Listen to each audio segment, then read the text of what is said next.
I need some traction. You need some traction. Good afternoon, everyone. It's wonderful to get to be in Vancouver. Given that I've lived in San Francisco for the last couple years, I've learned to not complain about the rain, so it's actually very, very welcome. So I'm here today with a great job. It's to tell you and give you a little bit of an inside peek into the incredible growth machine Atlassian has built over the years and how we've learned to leverage it. Over the last, I'll say 2.5 years now, I've had the privilege to have a front row seat to both witness and participate in this growth story. Atlassian stands strong today with over 57,000 customers and with 5 million monthly active users. We have 80 of the Fortune 100 and 250 plus of the Fortune 500 that are customers today. So those are big stats and a big responsibility. And where we are is very interesting, but we're constantly positioning ourselves and organizing to be where we need to get next. And that, to me, is just as interesting. All right, so 100 million monthly active users, that's where we need to be. And I started off with saying we're at about 5 million monthly active users right now. So that's a huge goal. And it's sort of in the fact that the company aims to unleash the potential in every team. Now, that's rooted in the fact that if we want every team to work better, we really want every team in every company, in every industry, in every country to use tools that will help them work better together. And that's a huge opportunity in front of us.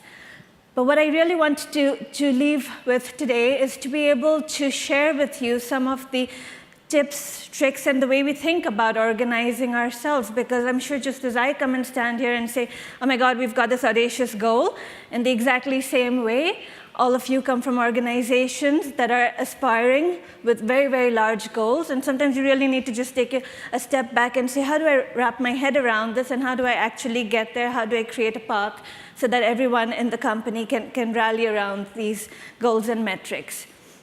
So I'd like to start with saying, where do we actually start with this? It really starts with the mindset. It's the growth mindset that I'm talking about here.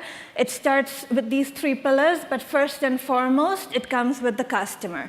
That was said on the stage earlier today as well, start with the customer. The customer is front and center of everything we do. And what I mean by that, I actually lead a marketing team. But my goals today are active users who complete core product activities that we know will yield that kind of growth that we're looking for. Now, marketing cannot completely take on active usage goals on itself. It's a close partnership with product, obviously. We need to know that when people get introduced to our product, what is exactly being presented to them, how can it be refined to improve growth and engagement within the product itself. So there's clearly a partnership there. But let me give you an example of how that might work. As a marketer, I may choose to invest in a particular channel. And that channel may drive a lot of traffic to the site. And from that traffic, we may get a few signups. But if from those signups we don't see that we're getting the active usage that we're expecting and that we're hoping to get, then I know as a marketer that I need to go back and reconsider that channel, understand how I'm messaging and positioning to that channel, or even the inverse is true, really work with my product counterparts to understand how can we improve conversion for that particular channel. And so that's how marketing frames itself around that goal. Another important pillar for this is measurement. So when you think today as a marketer, there's so many tools, vendors, there's a huge amount of information that's coming over, the volumes of information. If you want to actually understand a customer journey from the first touch to all the way into in-product activity, that's a massive amount of instrumentation and cleaning data and trying to get data from different sort of sources to match together. So it's a huge data wrangling is a huge portion of this. And then I called it access, but what I really mean about this is data availability and the capability to really explore data. We need to make data available to every domain expert in the company, to every frontline employee, so that they can work together. We need to make it very simple to collaborate, to visualize, to share information, so that people can help define the metrics that they need to improve as well. And we can get people to rally around the same metrics. So the openness with data is going to be critical to this. So let me talk a little bit about how the growth team is structured. The growth team has one component we have an A/B testing team. This is a team that tries to optimize the experiences and the messaging on the site, and even in product. This would be your designers, UX, developers, analysts getting together, coming up with ideas to help improve the experience, but also acting as a service organization to take ideas from everyone else on how do we actually improve experiences, and then they run the experiments around that. So it made sense to actually look through a few of the experiments that we're running, just to give you context on how, again, active usage plays an important part in this. When you come to Atlassian.com, you can read and understand what our products are about. When you choose to try a product, you see a page like this. This page is an offering of multiple products put together, packaged together, that may make sense for a particular kind of team. You can see the messaging around here is around IT teams and software teams. You can also see a particular column highlighted that's called most popular. A number of folks must be doing this in this room as well, highlighting what are the most popular packaging options or pricing options for their customers. And you also have the flexibility to create your own set of different product bundles to be able to use it, right? So this is an example of what you might find on our site. And you'll see the teams go in and try another variation. Another variation might not talk about teams. Another variation might actually require someone to have more clicks to achieve what they need to achieve. It may be more product-oriented and product-specific. And the hypothesis here might be if people actually select into what they're specifically looking for, and we can analyze the messaging that they have been through, we'll be able to relate their active usage back to that. So does someone who actually self-selects one of these options end up being a more active user? A test like this would not simply be a positive or a negative test based on the number of signups that it would generate. In fact, several of our experiments are based on variations we know may not generate more signups, but the idea is to incentivize more active usage in the product. And then there'll be other tests that you probably more UI and trying to see how can we change the funnel. So if you come to Bitbucket's website, you'll probably read a little about the product, and it'll invite you to try the product. Once you do, you get to start setting up your account. Now, clearly, both those steps can be collapsed. Everyone says, hey, you're going to collapse the steps, so that's great. You'll get more signups. Again, the test won't really pass or fail based on more signups. What does it do in product? Getting the person into the product faster, does that help or hurt, is what the tests usually tend to be centered around. If there's one thing I can say about an A/B testing team and how you hire one, is hire people who are comfortable with failing as well. As if you've run a lot of A/B tests, you know that the success rates for bigger tests tend to be low. You have to try a number of things before you can find a winner, and you need people who'd be able to work with that sort of mentality. The next type of team there would be a data science team that we have. These are the folks in our team that really work on the more complex predictive algorithms. So in a more traditional Salesforce-oriented company, you might find something like lead scoring happening. Well, we don't do that, but we do have an equivalent, which is a trial score, for example.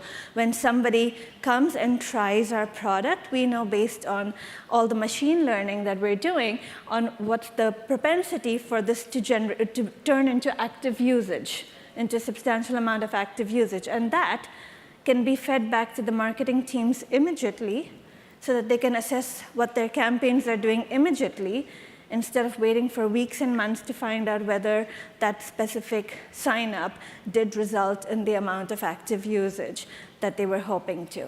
And that would be a project the data science team would work on. Or another example would be marketing attribution.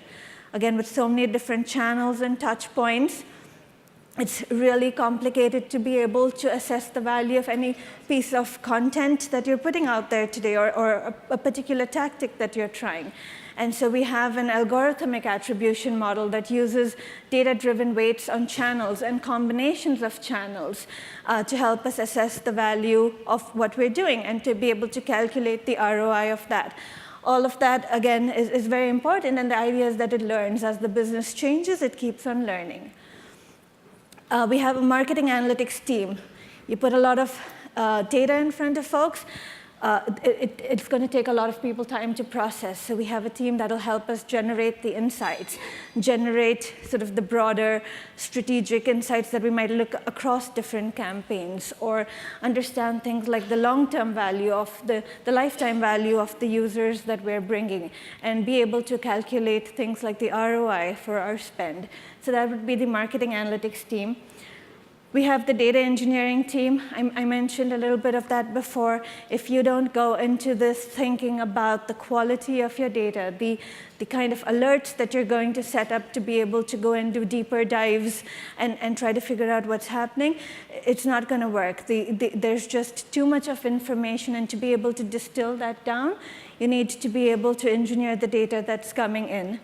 And finally, an extremely important component of the team is the product marketers, the growth product marketers. We have these teams that are going in and they're trying to change the user experience. They're doing that with the expertise of a marketer on board in those teams that understands the customer journey, that understands the product immensely, and is able to message and position along the way through each of these tests or through each of these analyses. And this is the kind of a unit that actually that forms a data growth team at Atlassian. And how do we scale such a team? We've chosen a number of different models to help us work with scaling this team. So I explained to you what a central growth team might be, but we have variations of that. If any particular quarter, for example, we find a nice challenge we want to go and tackle, a particular tough nut to crack, we will get together the growth team alongside with product marketers, with product folks. We'll create a cross-functional team that can do really quick iterations on our various products and have a very clear active usage goal that they're trying to accomplish through that time. And so it's a team that gets together for a short time and accomplishes one very discrete goal. We've done that before. We've done an incubator model. Folks may want the growth mentality tools, techniques, processes, et cetera, to be a constant part of their team. And so when they have a new hire coming in, the growth team might incubate these new hires, help them on board with all the various techniques that we use, and then after 3 or 6 months, they'd go into their individual teams and be able to carry that forward with those teams. Again, it's simply a matter of being able to scale this way of thinking throughout the organization. And we've never necessarily had to stick to one particular model at any one particular time. We've not been afraid to mix and match depending on the product or the kind of team that we're working with or the kind of challenge we're trying to attack. A quick note on the competencies that I think stand out to me and I think could be useful to everyone in this room. If you have a business where you feel you can use a little bit of the historical nature, the historical trends you've seen to predict the future, do use machine learning, try to use predictive analytics to help you guide decision making. It's much harder when you're doing like pivots or you're doing a business model change or a pricing change, packaging change. In those cases, it's hard to predict what might come ahead based on past behavior. But if you can have your machines continuously learning based on what you've seen in the past, let that help guide the next steps in the future. The other important part is data delivery. It's been immensely useful to have everyone at the front lines have access to the data, ask the right questions, and actually, frankly, have access to the data and therefore learn to ask the right questions as well. It's never been the right answer when someone's come and said, do you have access to X, Y, and Z? The right answer is never, oh yes, the data is in 2 different silos across 2 different vendors, and you can go and use Hive and SQL and Google Sheets and put it all together. Never flies. You really need to make data delivery very, very simple and accessible to everyone. And finally, is the process-oriented nature. It was covered earlier today as well, but you can go after a bunch of small things, and it's very easy to move clicks around. It's really difficult to change behavior and to really change the nature that someone might abandon during the process, the customer journey. And for that, you need to have larger projects, larger visions, larger mission around this. So to be able to get a team in the room and to brainstorm ideas, to be able to prioritize those ideas, design them, experiment them, analyze them, and then share those learnings and learn across the different stages of the company. That's very critical to being successful as a growth team. And I think in summary, I definitely say all of those components put together with the number of ways your customers have to speak to you today, the number of channels you have to speak to your customers, the tools, the vendors, the way they can experience your project. Growth is not a single person's job. It's not even a single team's job. It's really the company getting together to do it. It's really a change in the way everyone thinks and invests in it. And given there's so much that's going on, I'd say that it's not only a very creative job, it's also a very, very technical job. But one thing that's definitely a guarantee, it's a very fun job as well. Thank you.